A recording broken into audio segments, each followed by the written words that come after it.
In his final breath, Duryodhana still declares he's winning.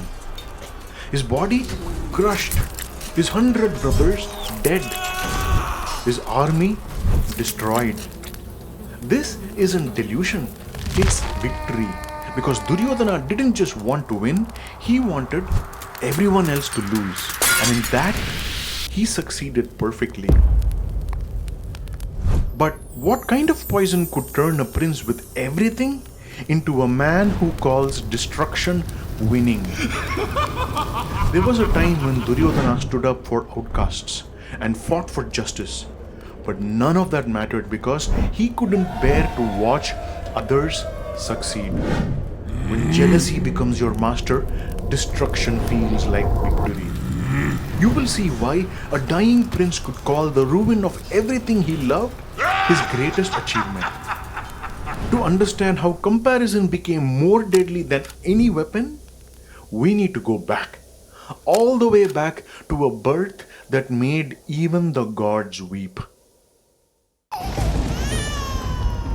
When Duryodhana was born, his cry echoed across the kingdom, carrying a bad omen within its sound. Instantly, every animal in the city began wailing in response. Duryodhana's father, Dhritarashtra, the blind king, felt only the weight of his firstborn son in his arms. He had always relied on others to describe the world. But when his counselors warned him about the evil omens, he chose to ignore them. Duryodhana's mother, Gandhari, had blindfolded herself when she married Dhritarashtra, choosing to share his darkness. Holding Duryodhana, she also chose to ignore the council's warnings. Two parents who couldn't see, one by nature and one by choice, were about to raise a child who would never learn limits. From his first breath, Duryodhana was told he was special.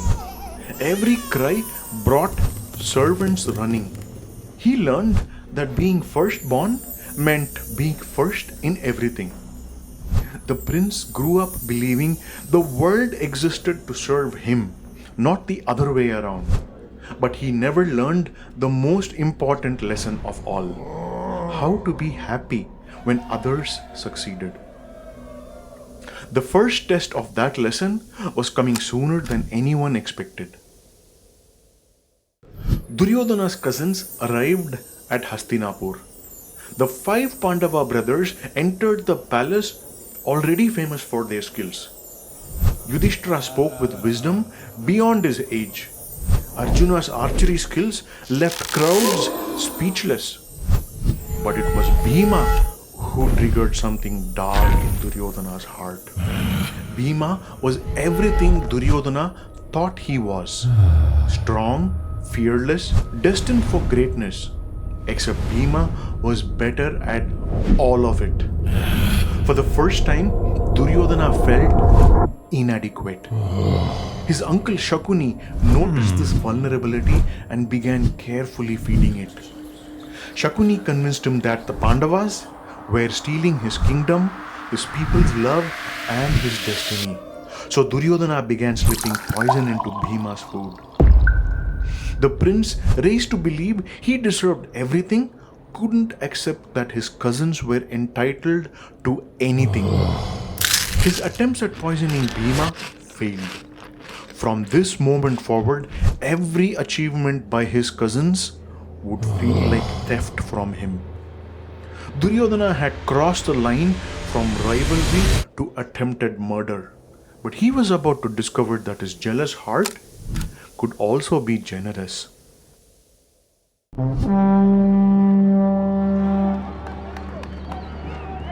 At a tournament showcasing royal skills, Duryodhana watched Arjuna dazzle the crowd with impossible archery.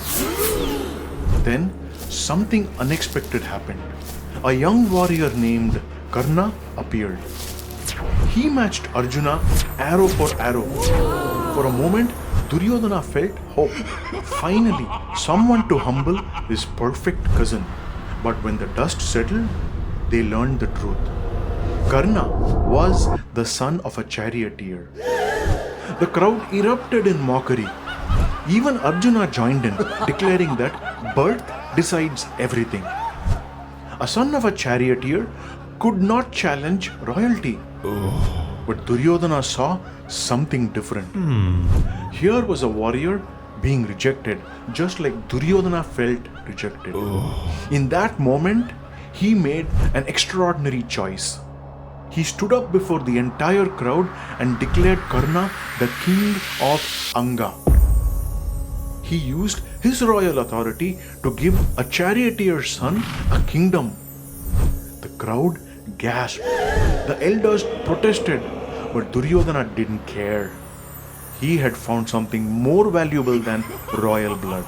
He found absolute loyalty. But the same impulse that could create kings could also destroy kingdoms. And Duryodhana was about to get his chance for revenge.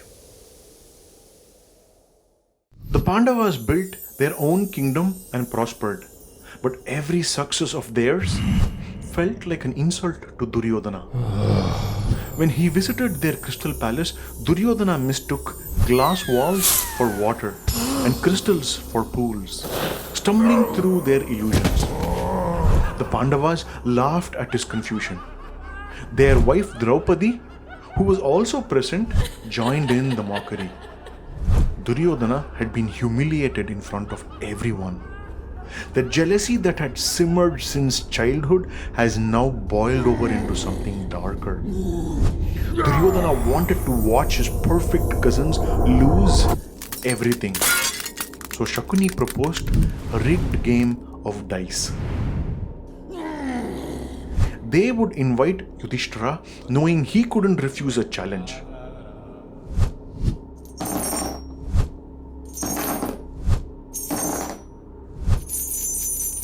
Throw after throw, Yudhishthira lost.